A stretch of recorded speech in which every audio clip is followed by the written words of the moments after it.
Hey everyone, welcome to this 45-degree sailing review of the Hanse 460. Now, I've been telling you this is going to be coming from a long time, and we're now here. I've just spent over a week on this yacht, testing her, sailing her, enjoying her, living aboard her. So I really want to share everything I've found about this yacht so far. So let's dive into it.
Welcome everyone, it's Nick here, 45-degree sailing, and this is the Hanse 460. Okay, this is a 2022 model, absolutely beautiful ship here. At the time of filming this is in charter with MK Yacht Explorer here in Marina Baltic in Trogir, and you can rent that from them, we'll link them below.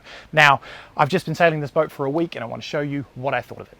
First of all, these tables here, and I've got some footage of this and photos that I'll overlay over this because we've got to get out of here, but these tables drop down hydraulically. Absolutely brilliant. I love this design about Hanse. It's where they're going with all of the models. Cool. What I don't like, the access to these lazarettes is actually, this is the best I've done it, is really awkward. Okay, like that. Now, if this table is down, ooh, you cannot open and close the lazarette. It's too flush with the edge. It's not like on the 508 or the 548 where you can still access them. You can't open and close them when the table is down. And it becomes increasingly awkward to do so. So it's not possible. I think that's a really bad design flaw. They've chosen to add in this extra piece here. We've got another lazarette on this side. This extra piece here, it's just kind of it's like a join-on, added-on unit, but you can see the teak through the bottom here. Okay, so then when I was cleaning down the boat, we had water pooling in this area underneath of the teak. We had water pooling in this area down here, and it wouldn't really drain as nice. It did get out, it's fine, and you could probably channel it, but I just thought this was a strange afterthought. It was great to have the seating here, but I didn't like the execution of it for an ongoing maintenance type of thing. It is 32 degrees out here. It is insane. So out here we've got two massive B&G displays on here, bow thruster and stern thruster, both drop down models.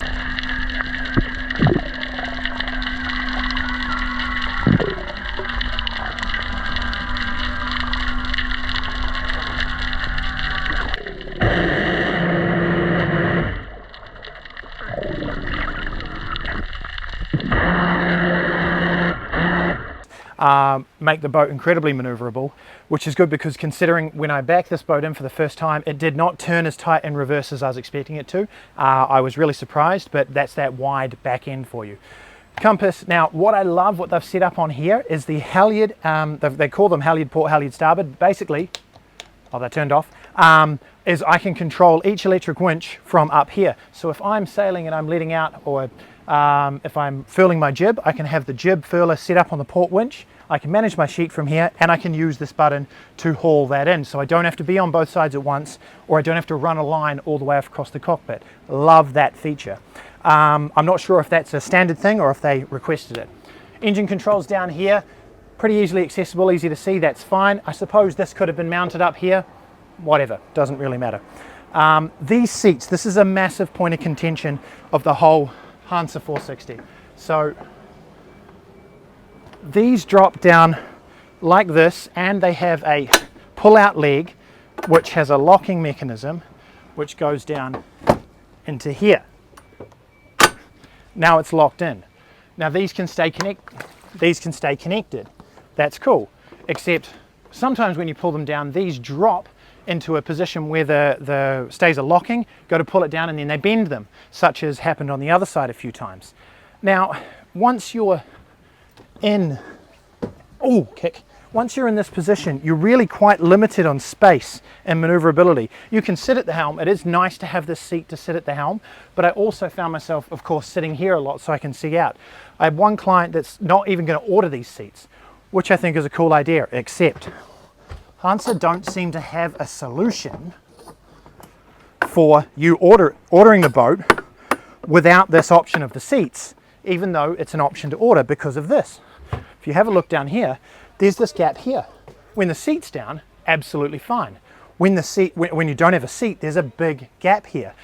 If you don't order the barbecue, then that gap continues all the way along. So when the swim platform comes up, you've got this much of fall through space on the whole back, even though these are an optional extra to order. So I'm very interested to see what that one's delivered like and what compromise they come up with, because like on this model over here, the solution to that seems to be this terrible piece of teak / plywood that's going to fill that gap, except I stood on it and I would not put all of my weight on it, not at all. It was terrible. So really interested to see what Hanse comes up with there. Also to note, with the delivery of this boat, this was supposed to come with teak on the top here. Now it didn't even have a non-slips coating. It was supposed to have teak. This boat has been in charter now, this is its second season, and Hanse has still not sent the teak to go on top of this seat. So it was completely smooth. So the charter company had to go about something to put some grip on here because it was so bad, so slippery and dangerous. But the teak still hasn't been delivered. That is a year and a half, 18 months going on. It's still not delivered. What's happening with the Hanse supply chain? Why aren't they delivering things that they need to be delivered? Anyway, do they not care? Okay, another little feature about this is the fridge down here. If you're ordering this boat, order the fridge. It's one of the best things to have in the cockpit. Absolutely. Now, point of contention, getting out of the cockpit, okay? You've got your electric winch button here, great. You might even put a secondary winch in here if you're gonna run the Jenica, which is good. That's not gonna inhibit you. If I have to get out of this cockpit, I've got to hold on to the bimini here. Okay, I'm going to step somewhere around here, maybe on the winch, I cannot, or I could come through this gap. Now I get to here and I've got to go through this gap kind of on a slant, but I can't push on this, I'm going to damage stuff. You can't reach that. You can pull on this, but then you're like this awkward move to get through here. Now I'm not trying to make this look awkward. I actually ended up doing this. I would come out and go through here like this and then walk up. But the issue I find is that they could have mounted this on the outside and run it more vertical. I know it's not as racy looking, but there would be so much more space to walk through here. That was a huge problem for me all week, and for those that were less mobile on the boat, they found this really awkward and hard to get out. Don't like it. Moving forward. This boat came with an in-mast furling mainsail. Of course, you've got both options, but that's fine, and a vertically battened mainsail. I really enjoyed this sail, okay? The vertical battens get a good amount of shape, and the furling on this unit was so easy. It was really low on friction. It was really nice. Interestingly though, when I first took the boat out, the previous client had broken the continuous line for the system to go around the furler. So I had to do this manually. Now, when you come up here with a winch handle, put a winch handle in here, you've got to slacken the main sheet off so much in order to not catch the winch handle as you, even with the short loomer, to go around here. What's up with that? Maybe these should have been mounted further forward. Maybe there's just some thinking missing there. What's going on? Okay, so that was that. Self-tacking jib. I did not get the chance to really load this up in more than 22 knots. I got 22. I looked at this Selden gear and thought it was a little bit light. Same with the cockpit winches. I felt they were a little bit light. They're just slightly undersized. Electric winches handled them fine, but if I had to do all that manually, they just felt a little undersized. Could be wrong, that's my opinion. Moving to the bow, a lot of space up here. I found walking down the side ships, like you've got nice distance here, really, really good. I liked all that design, the bowsprit. So this is the new part of the 460, this new design with the cross designers and everything they did, blah, blah, blah, where they had a composite set up over top of the normal not quite the normal, but a slightly different bowsprit setup so that you've got this fairing and you can step out on here. And it's nice and strong, it's lovely. It's cool to jump off. I found it really, really good, except for a couple of really fundamental things. Is the roller down here is mounted so high that it is very easy for the chain to flip off. And there's damage to here where the chain has come off during raising and it's caught it and it's really, really ripped it up because there's no metal protection here. So they stopped the metal protection right here. So then this fairing is completely exposed. And now we've got loose fiberglass there that needs to be fixed because a charter guest, through fault of their own or not, it flipped off and they kept raising for a few seconds or a second and caught that fiberglass. So I don't love that system. If you're looking at this for an owner boat, the anchor locker, this is the anchor, and I've got other shots of this, so I'll show you that in operation. This has got 60 meters of chain in it. Now, if you've got 20 or more out, you're going to need to come up here and shift the pile and shift the pile and shift the pile as it piles up to the anchor capstan. It's just the reality of it. You could fit 100 meters of chain in that locker, but you're going to be moving chain every time you lift it up.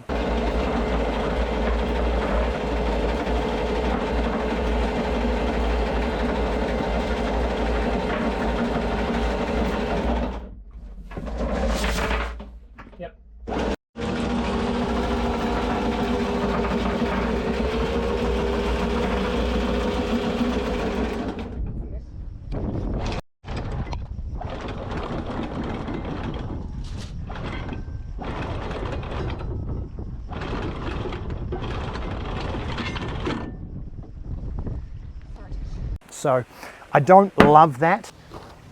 I love the sexiness of it. It's flush, it's clean, it's nice. I love being able to stand on the bowsprit. All of that is great, but that's not.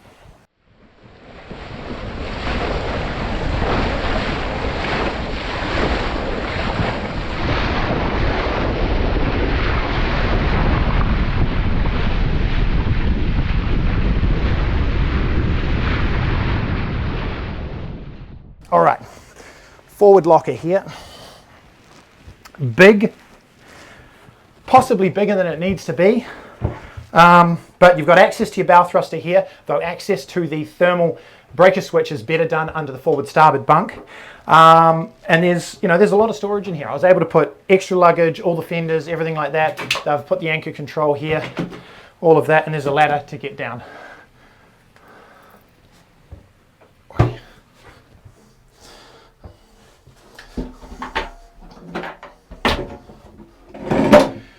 There's the bow thruster in there, access to it. Oh, I like the air conditioning coming out of there, and the battery as well.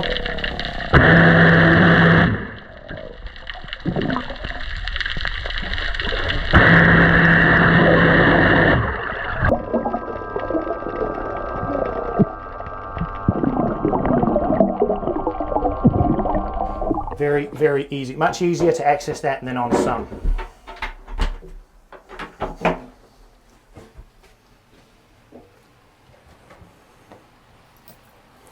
And that's the relative size of that locker.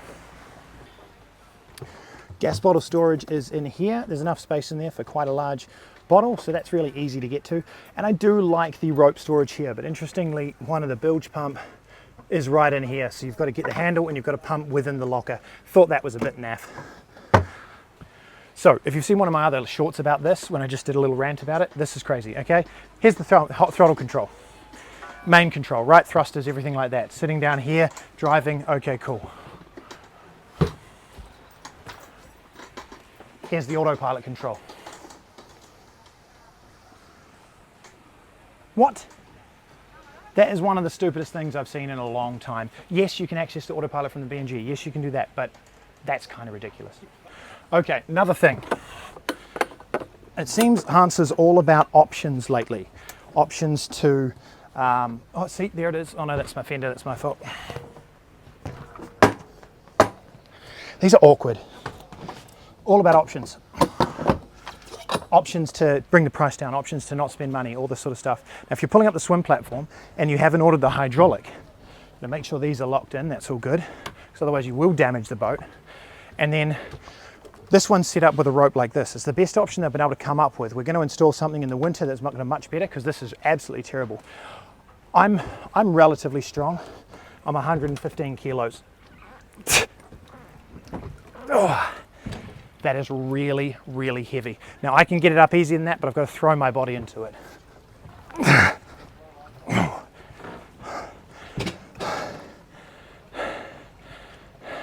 Bad design. So if you're thinking I'm going to save on the hydraulic platform or how much it costs to have that automated, don't. That's really heavy. Lower the large bathing platform to make the sea your own personal plaything. The sea is not your personal playground. Please respect the sea. There's even an electric version available. So, how about the swimming platform and the bathing ladder or the steers?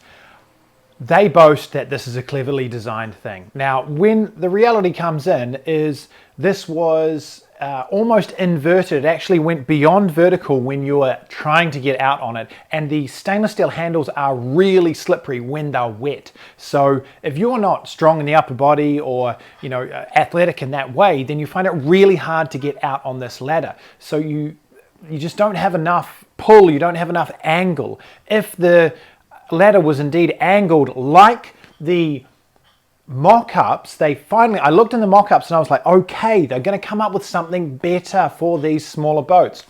Everyone knows I'm a huge fan of the swimming steers on the 508 and the 548 that you can have optional, that fold out, go down sideways off the end, and you just walk up out of them. It is such a great design, and because you are interacting with this so much in a summer holiday in a swimming place, especially like somewhere like Croatia, you're going to interact with this ladder, this swim platform, more than just about anything on the boat.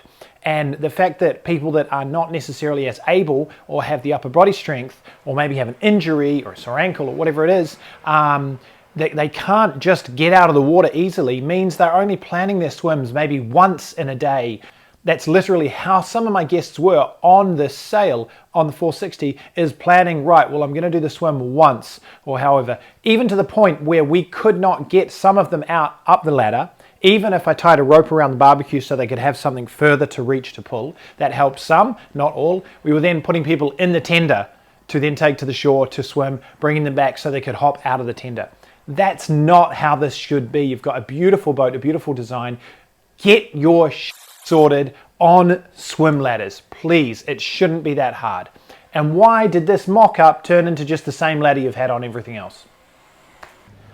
Last option here is the barbecue, gas barbecue here, which is simple. I haven't tested it. I don't know what it's like. It looks fine, little sink as well. But it is a difference to the 548 or 508 where you can grill from out on the swim platform as opposed to needing to be off the step to the side. Nice little touch that seems to be putting on their boats lately is these little wireless charging port holders for your phone. Locks it in there really nice and tight, and wireless charging. That was cool. I like that. They went away with the glove box situation here, so there wasn't the same glove box situation. Now you've got these open little things and a couple of beer can storage or something like that. So it's nice and flush, but I do find it really hard to store anything up here in this cockpit. But all in all, very, very comfortable, and I like it.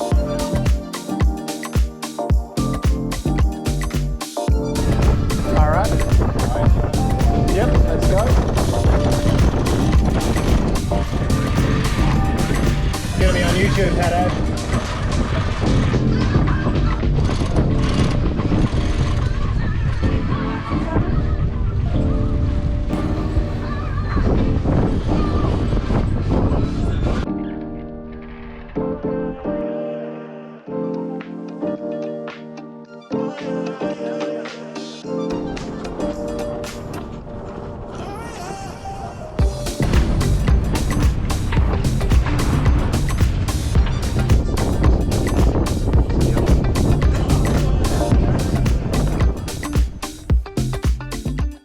So now coming downstairs, here we go.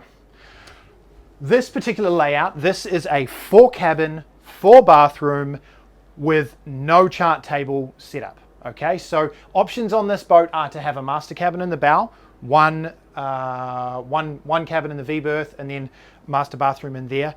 You can also take away this bathroom or either reduce it or take it away completely so that this area turns into a chart table and the electronics move into that area.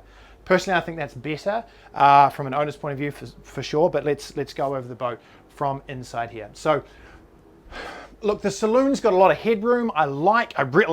And a lot of headroom right across. Like, I remember testing out some headrooms in a couple of Beneteaus and things for someone, a very tall client, and it was like, okay, once I got to here, I was then on the roof, but I had the clearance here. This has got good headroom throughout the entire Saloon. This area, we didn't use this much, but it was summer, okay? So yes, it was comfortable to sit in and around here. I like the cushions. They're nice and firm. You can sleep here, but this is a fixed table option. I'm 95% sure one of the options is you can get a drop-down table, like in many of the other Hanses. So that would make a full saloon seat. But yeah, we've got wine storage. Typical Hanse, all right? There's wine storage everywhere. We've got wine storage in here, just with a fold-up container. This seat itself, if I pull this away, it's all a little bit Velcro-y everywhere. Also has, call it storage under there. This is open, so you can fit your feet under it. It's a bit of storage, but also you could then unscrew, if we can look down straight into this, we could unscrew these points to move this unit to then get to the bilges. But that is not a quick job. So that's that seat there. And the way they've cut everything in to fit the cushions, 90% of the time works really well. Some places that's a bit not quite right. Looking into the galley.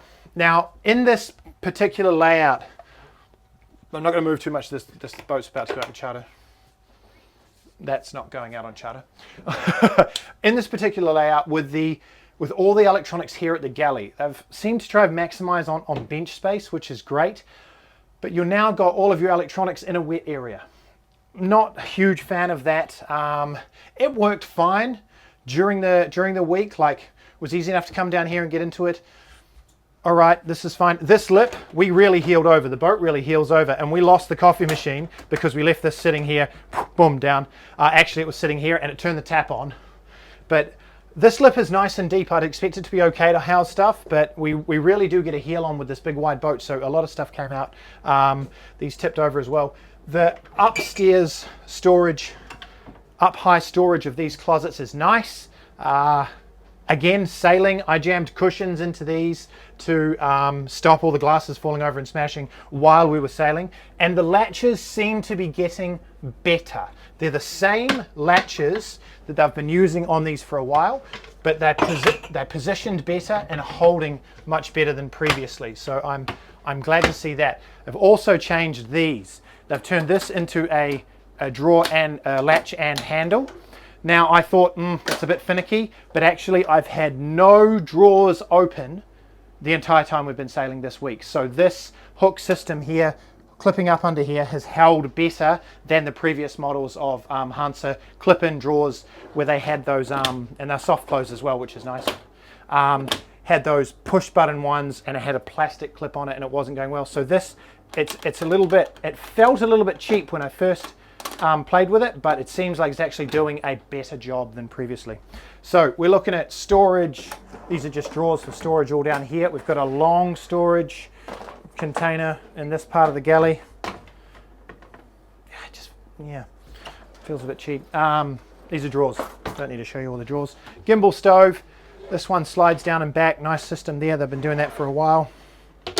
There we go. And then probably out of this level of Hanse, so 458 is the most similar to this boat that I can compare it to. Whereas the 508, you've got two big drawer fridges. The 548 going up in the models, you've got larger fridges. Whereas here, you've got the top chest freezer. So you've got a little drawer freezer up in here like that. Works really well. And then this one, and then into the fridge as well. Same access, same one unit. Quite a lot of space, but not as much as those higher models, the 508, 548, 588, etc. More reminiscent to the 458 and 418 smaller models. Rubbish storage in here, just built in as usual with the two bins. Yeah. Side mount on that, just a little storage. So galley, it seemed to work fine. We had 6 on board for this week, and we enjoyed it. It was nice for 6. Let's look at these forward cabins. So I was using this cabin last week, and it felt really nice. Like it was comfortable. The heat stayed out of it in the day. I had plenty of room lying down on here. I actually had one of my storage boxes at the end of the bed, and I still fit. So in an air-conditioned or winter environment, this for 2 people, absolutely fine. In summer, I don't know. If you're on air conditioning all the time, sure, but to get enough breeze to come down onto me in here when we weren't on air conditioning, we weren't on the dock, I don't think I'd want to be sharing it with someone. So storage in here was really good. A nice big closet. Thank you. Nice big closet here that was full, like good full length, so you can actually hang stuff in it. And then 3 of these massive lockers up through here. Not to forget this big drawer here. Now this was interesting because one of the guests said, I can't get mine open.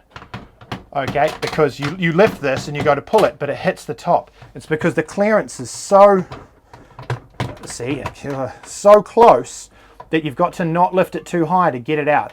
Design flaw in my mind. Don't think that's great. Looking into the bathrooms, one hatch up the top, lighting, we've got mood lighting, whatever like this, and control for the holding tanks there. Pump toilets up the front of this one instead of electric toilets. Shower drain straight at the bottom, and the holding tank valve is under here, very easy to access, which I love. If you've seen my review of the 548, you'll know that a couple of the holding tank valves are really hard to get to, and it's a pain in the bum. Now, I want to show you this. The door to this bathroom is opening in. Cool, but to use it, this is the shoulder clearance. This is the shoulder clearance, all right, but you come sideways. Now, in order to get in here and close this door, at my size, I've got to kind of lean. I can get around. I'm not trying to make it look bad, but this is, I've got to get my knee around here. So I thought, okay, inward opening door, is it then going to lead to the feature that this here should be sloped in so that any water that comes down and catches goes into the here? So would that be the reason for the inward opening door? No, it's flat and it still leaks out. So a couple of things I just thought were really strange. If you look at the floor panels, I really actually quite like that they've angled this floor panel. Now, I haven't lifted them up to really check what's going on under there, but I don't know why I really liked that. But it's just strange they didn't do just square floor panels. But I have noticed no squeaking in floor panels in this, little bit of movement, but no squeaking in floor panels in this boat for the entire week.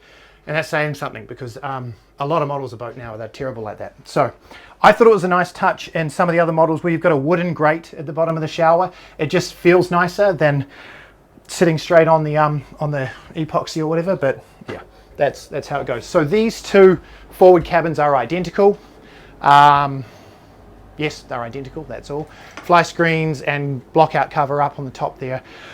Okay, this was something I was surprised at. On the other models, we have like split screens to cover this. This is one big mosquito screen or one big blockout screen.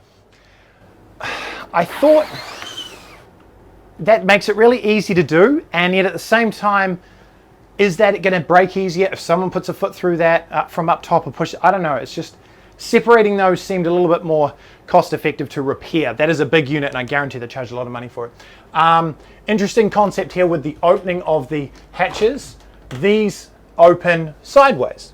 Okay, so you can get a bit of breeze flow one way or the other. Maybe that's a design idea so that if you're sailing, it's going to shed water one way or the other. I think it's just to catch air in different angles, and it did work. I like that. These ones open forward as normal. So just a little thing. These have all sealed really, really well. The windows, I haven't had any issues. New boat, we shouldn't have any issues. This boat's equipped with a Panda generator and air conditioning, and the air conditioning has been fantastic. 3 separate units, one for the stern, aft 2 cabins, one for the saloon, and one for the bow cabins. It was so strong in the bow cabins that we had to take us a couple of nights to figure out where to get it to set. You just actually get too cold. It was amazing. yeah, just in general, all of the equipment on here has been really, really good. Nice stereo, Bluetooth, all of that sort of thing. Don't need to really talk about those. It's got a VHF radio. Great. Let's look at these aft cabins. All right. These are the beds. I'm not going to go and pull this up right now because this has gotten ready for charter. I'm not going to get all over someone's bed. See at the back of the bed there, it actually scoops up. Now, when I was on the boat last week, I pulled that back, say, why is it scooping up? The superstructure scoops up there. Why? I haven't had a chance to have a look at the whole main structure and go, why does that scoop up? I don't understand. So coming in here, looking at storage. Okay, you've got this little shelf over here, your power's down there, obviously designing to have your heads at that end with the lights. No storage over this side. This one cupboard here, and then this drawer here.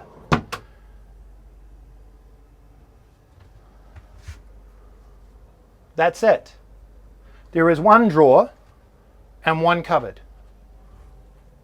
Yet that's not hiding anything. This cabin has one drawer and one cupboard. Just had to double check. Strange. All right, so looking at the bathroom. So these two bathrooms are very nice, okay? Flush, electric flush toilets in here, and they've got double vanity mirror here.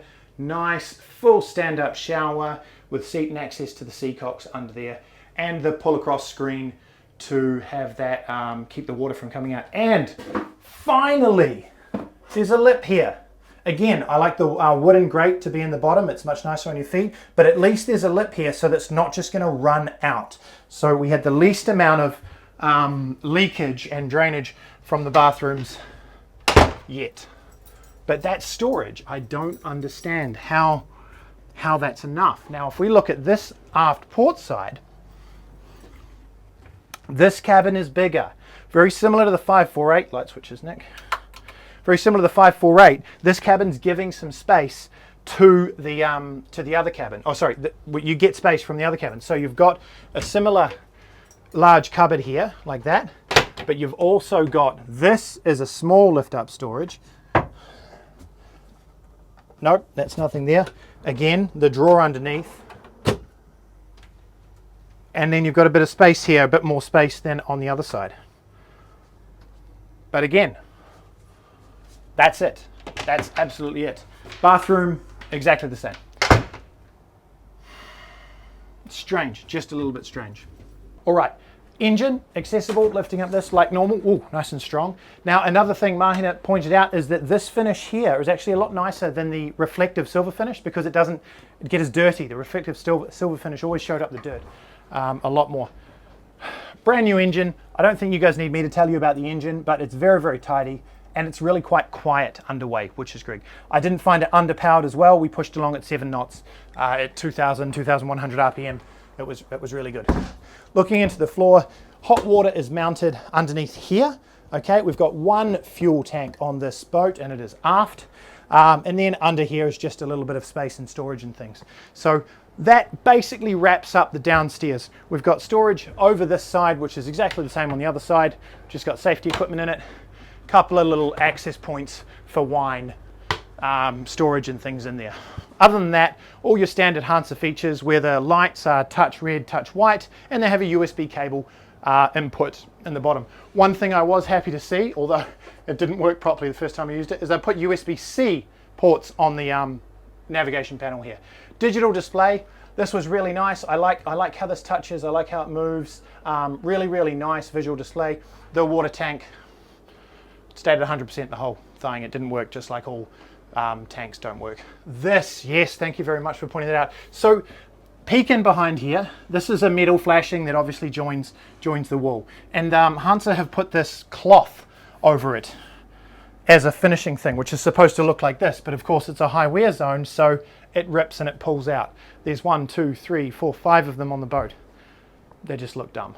They're stupid, in my opinion. Anyway, all right, that's enough of that.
Now looking at the boat's performance and speed. So we were sailing here, we had about 14 knots of true wind and trimmed really nicely. We were close hauled at first, then I veered away a little bit to get a little bit of angle, testing these numbers and how well the boat was sailing. So with the speed curve, they boast that you should be sailing at about 8.4 knots when you've got 14 degrees true at 57 degrees. We were pulling 6.8, 6.7 out of that thing. I did get up to 8.5 knots out of the boat, but not in 14 knots of wind on these angles that they boast. I got it more on a 18 to 22 knot close reach, so more like 55 degrees. But at least 22 knots of wind. So look, the numbers aren't quite stacking up. This is the numbers for the medium keel. I was really generally impressed with the speed of the boat, and it sailed upwind a lot faster and a lot closer than I expected it to, based on looking at the wide design and all of this. With these visible chines and thing, they're saying that this is going to spread, like they're not saying this is going to give it more sailing performance, they're saying to keep the deck dry. Basically, it's giving you more space downstairs in the cabins, and they think that that's going to spread the waves and keep the deck a bit drier. Okay, it maybe did that a little bit. I didn't really notice. We still got some waves over the bow, but okay, I'll give them that. And then the reverse bow is supposed to reduce what? What did they say? Reduce what?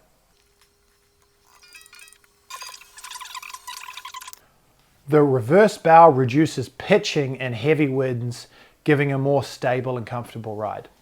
I would tend to think, okay, that should be true, except for the fact that the bow of the boat underneath is getting so flat. Like you look at under where the bow thruster is and the shape of the hull, it's so flat that it might reduce that pitching a little bit, but then you're coming down hard on those waves anyway. Unfortunately, I couldn't test this on this week. We just didn't have the conditions, so it's going to have to remain speculative until I sail the boat a bit more, which I will. I really like it actually. I don't want to get that wrong.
So that's it. That's my review on the Hanse 460 from 2022.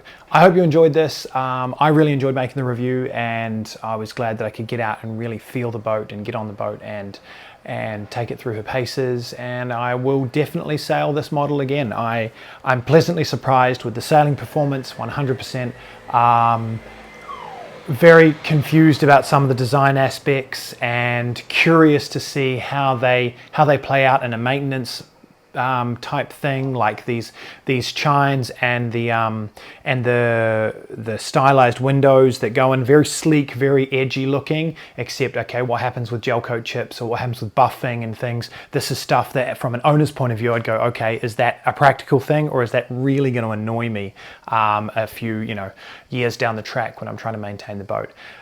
To recap, very much looking to see what Hanse does to sort this back step issue out, and I really think it should just be standard to have the electric motor on that swim platform, because yeah, that's I don't think it's in keeping with a luxurious and smooth design to not have that as an option. And I agree with that, with the same with the 508. The hydraulic ram should just be standard. Charge more, whatever it is, but don't make it an option without, because it's bringing down the quality of what is being delivered. So look, please, if you've got comments on the boat, if you've got questions about it, put them down in the comments. Like the video if you have not already, and subscribe to the channel if you want to see more reviews and things like this. Thank you so much for all the support for this, and thank you, Pat Ash, for cameoing in this role at the end there. I really enjoyed my week sailing the 460 with you, and I'd love to hear your comments on how you enjoyed the boat as well. Thanks everyone, see you in the next one.